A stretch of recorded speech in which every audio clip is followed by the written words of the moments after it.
Bonne journée les pirates, j'espère que vous allez bien. Moi ça va bien, je m'appelle Bruno Marchal et depuis 1999, je vous aide à retrouver votre couple. Si vous êtes ensemble depuis longtemps, 5, 10, 15, 20 ans, ben je vous concocte toutes les semaines des formations que vous retrouvez en descriptif de cette vidéo.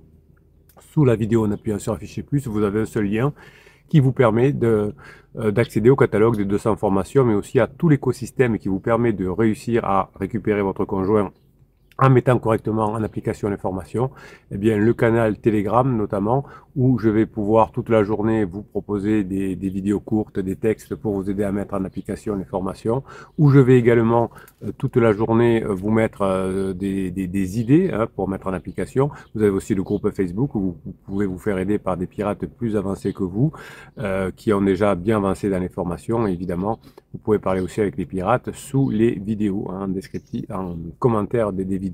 Et bien sûr, si vous cliquez sur le lien, vous aurez même une formation offerte dans le type de cette formation qu'on a eue cette semaine ensemble, qui est sortie mercredi, qui est comment récupérer son conjoint même quand il est parti version 2. J'avais fait une formation il y a quelques années que vous aviez adoré, donc là je vous ai fait la nouvelle formation puisque notamment les neurosciences, la psychologie avancent. Et donc on remet au goût du jour les formations. Alors la première est toujours disponible, elle est très pratique aussi. Eh bien celle-ci est encore plus performante. Les deux font la paire. Aujourd'hui, je voulais vous dire que parfois la crise de couple que vous vivez est un catalyseur de renouveau. Évidemment, la crise de couple a surgi chez vous comme un éclair en plein ciel bleu. L'équilibre soudain s'est a basculé. Et ça vous a laissé désemparé, alors vous aussi, mais je vous rassure, votre partenaire, même s'il est décisionnaire de la crise et à l'origine de la tentative de séparation, eh bien tous les deux vous êtes prisonniers d'une tourmente que parfois vous ne comprenez pas. Alors quand vous êtes un bébé pirate au début, que vous n'avez pas encore commencé à les formations, vous êtes dans le jus, vous pensez que cette crise, c'est définitif, que vous n'allez pas y arriver, etc. Et puis, vous comprenez finalement au fur et à mesure que toutes les histoires se ressemblent énormément et que vous pouvez, avec votre conjoint, revenir ensemble après la crise de façon encore plus forte. Évidemment, cette crise, vous avez des personnes autour de vous qui ont divorcé, qui est ensemble depuis trop longtemps, eh bien, c'est une menace pour l'intégrité du couple. Évidemment, vous avez des personnes qui ont eu une rupture très rapide, imminente. Heureusement que vous êtes tombé sur cette team des pirates. Vous aurez pu, vous aussi, vous séparer, même si votre conjoint vous a dit je t'aime plus, c'est fini, etc. Rassurez-vous, il y a des possibilités. Évidemment, cette crise n'est pas un simple accident de parcours, c'est plutôt une expression profonde d'un besoin latent qui est parfois un besoin même de transformation, inconscient chez votre conjoint et très conscient chez vous maintenant parce que vous savez de quoi il en ressort. Donc votre conjoint et vous, vous êtes habitués à une routine sécurisante pendant la phase 2 et tout d'un coup, vous avez été confronté à vos vulnérabilités et vos aspirations cachées. Votre conjoint veut certainement passer en phase 4, être plus libre, faire plus de choses, et vous, vous apercevez que vous n'avez jamais vraiment bossé sur vous, et que lorsqu'il y a la tempête qui arrive, le raz-de-marée qui arrive, eh bien, vous vous sentez en difficulté. La stabilité qui vous avait autrefois rassuré se transforme aujourd'hui en carcan étouffant. Vous mangez plus, vous dormez plus, vous ne savez plus comment agir jusqu'à vous former, et ça, c'est très douloureux. Évidemment, vous avez même des doutes. Est-ce que mon conjoint va vraiment pouvoir revenir? Est-ce que je suis dans la situation comme tout le monde? Et évidemment, oui, vous pouvez y arriver si vous faites ce qu'il faut, même si votre conjoint remet pour le moment le choix de vie en question. Ce bouleversement va donner naissance à un sentiment d'urgence pour votre conjoint. Pendant la phase d'alarme, il va vouloir tout liquider tout de suite, la maison, le couple, etc. Et pour lui, pour votre conjoint, c'est une impérieuse nécessité de tout remettre en question pour trouver un nouvel équilibre. Eh bien, vous allez apprendre, notamment en apprenant à gérer la phase d'alarme, la première phase de la crise de couple, à ne rien céder pendant ce moment-là, être un roc. Vous avez une formation qui s'appelle être un roc, il y a une formation qui s'appelle comment gérer la phase d'alarme qui va bientôt arriver.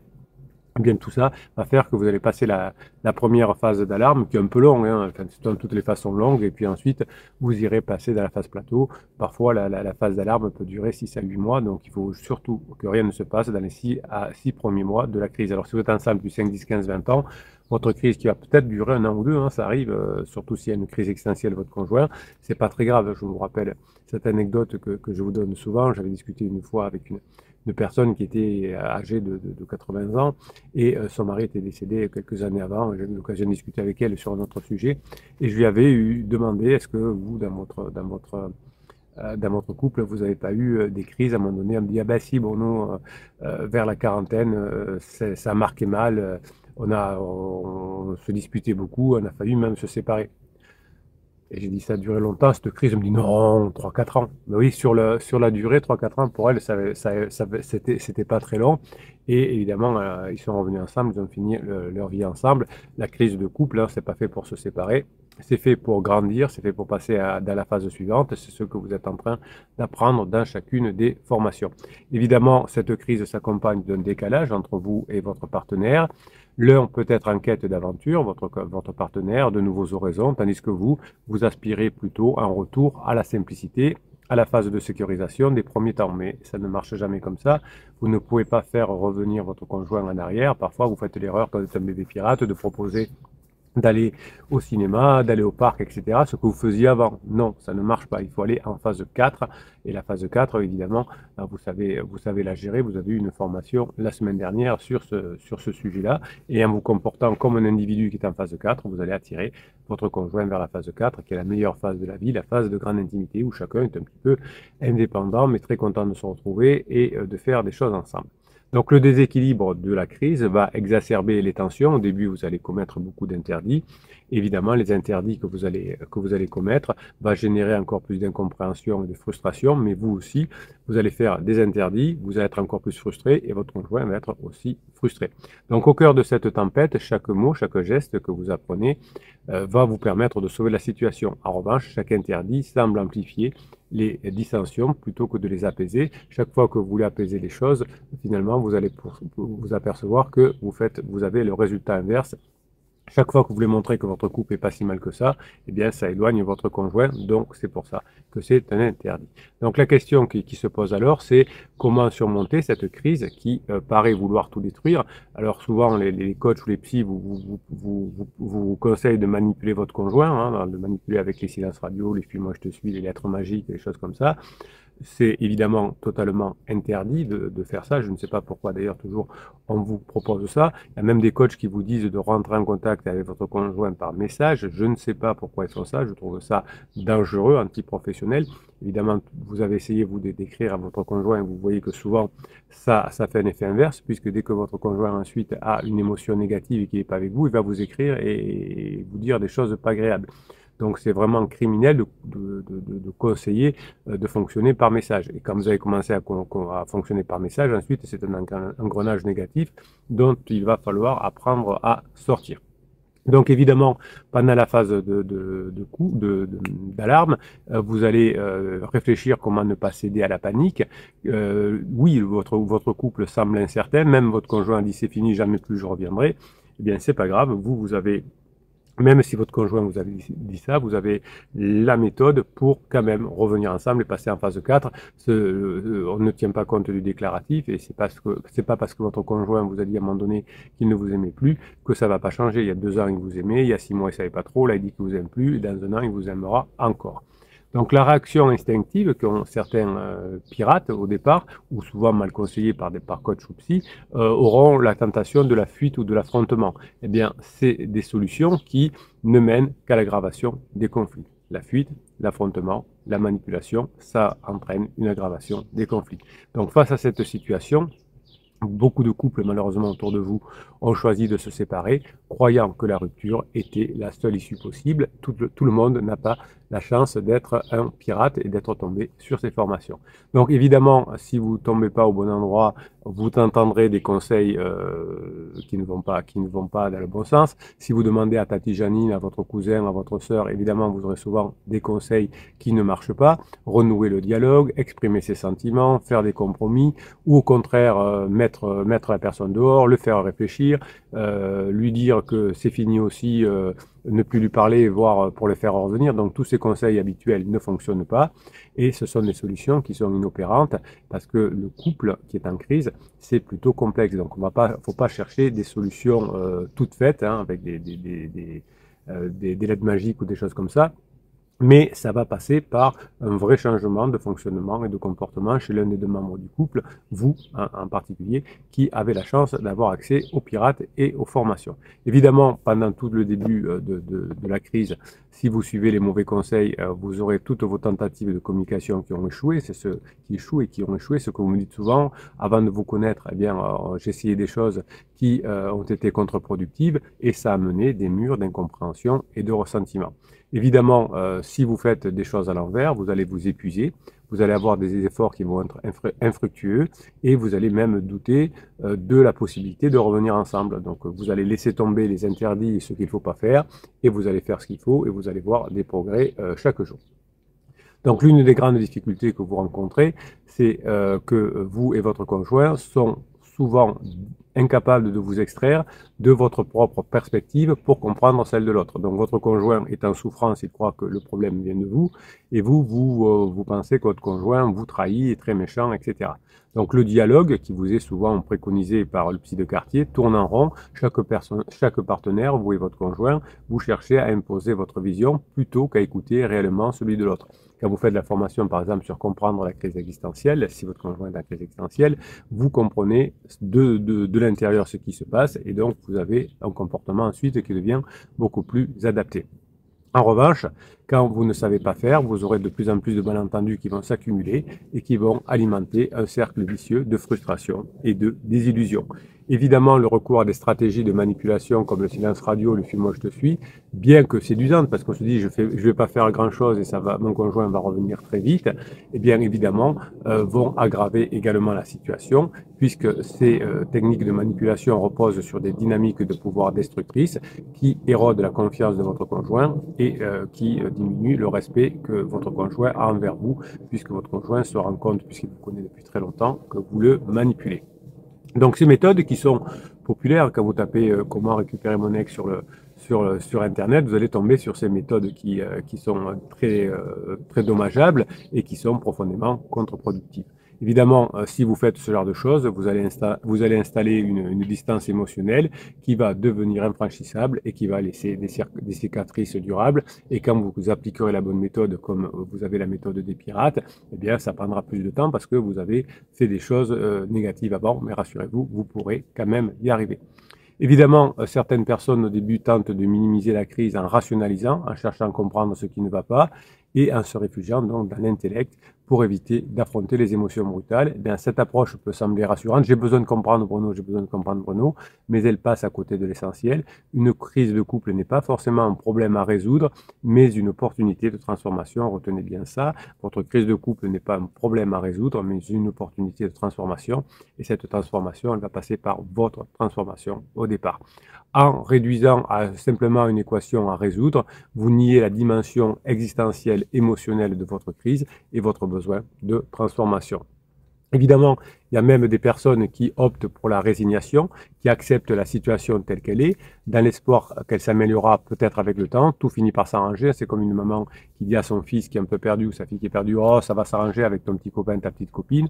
Eh bien, cette passivité, comme le silence radio également, va peut-être éviter des conflits immédiats, là tout de suite, parce que je suis énervé, il vaut mieux ne pas appeler son conjoint, faire une forme de silence ponctuel, mais ça va évidemment entraîner une érosion progressive du lien affectif si vous laissez traîner les choses. Les partenaires finalement qui sont lassés par le statu quo, le silence, la peur de mon conjoint qui m'appelle pas, le faux silence radio, ou des fois vous dites oh ben j'ai rien à dire à mon conjoint donc je l'appelle pas, et bien tout ça va faire que votre conjoint va s'éloigner encore plus, émotionnellement d'abord, et puis physiquement, pardon.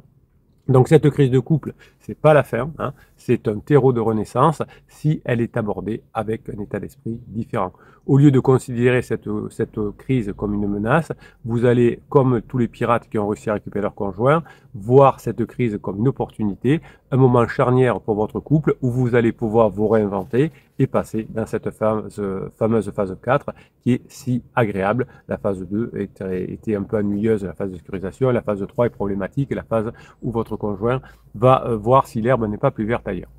Donc l'approche que vous avez ici requiert un changement radical de perspective, un travail sur vous, qui va passer de la survie à la transformation. Alors rassurez-vous, les formations, c'est pas 4 heures que vous allez passer tous les jours devant votre ordinateur à regarder des vidéos ou des PDF. Vous allez pouvoir écouter les formations au casque notamment et en faisant autre chose. Donc vous allez vivre, mais vous allez aussi écouter et apprendre. Vous allez écouter les formations 5, 10, 15, 20 fois, ce que vous voulez. Vous avez des exercices qui vont vous permettre, si vous faites des exercices, d'avancer rapidement. Chaque formation dure 2h30, mais avec des exercices à faire, ça dure beaucoup plus longtemps et puis vous allez les écouter et les réécouter. Les formations vont vous permettre d'avoir une première étape de la transformation qui vont vous permettre d'accepter l'incertitude. La vie est faite d'incertitudes. Plutôt que de chercher à tout prix à restaurer l'ancien équilibre de la phase de sécurisation, vous allez vous rendre disponible pour passer en phase 4. C'est une forme d'inconnu et vous allez laisser cet espace à l'imprévu, mais vous savez grâce aux formations ce qui va se passer. Vous savez à l'avance comment ça va se passer, comment va se finir la crise, comment va se finir la relation au pansement de votre conjoint, etc. Donc cette posture va demander une confiance dans le processus de la crise, une confiance dans les pirates qui ont aussi réussi à récupérer leur conjoint pour suivre leur chemin, et cette conviction que même si la crise est douloureuse, même s'il y a aujourd'hui encore un chaos apparent, eh bien il y a quelque chose qui est précieux qui est en train d'émerger, c'est vous, c'est votre nouvelle façon de voir les choses, votre nouvelle façon de voir le couple qui va progresser.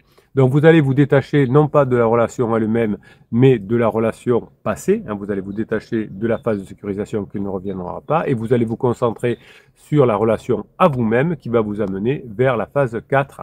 La crise, qui est souvent perçue comme une rupture entre les partenaires, est en réalité un appel à la réconciliation intérieure. Donc la première étape, c'est d'avoir cette réconciliation intérieure. Vous n'avez pas eu le temps pendant des années de bosser sur vous et maintenant vous allez le faire.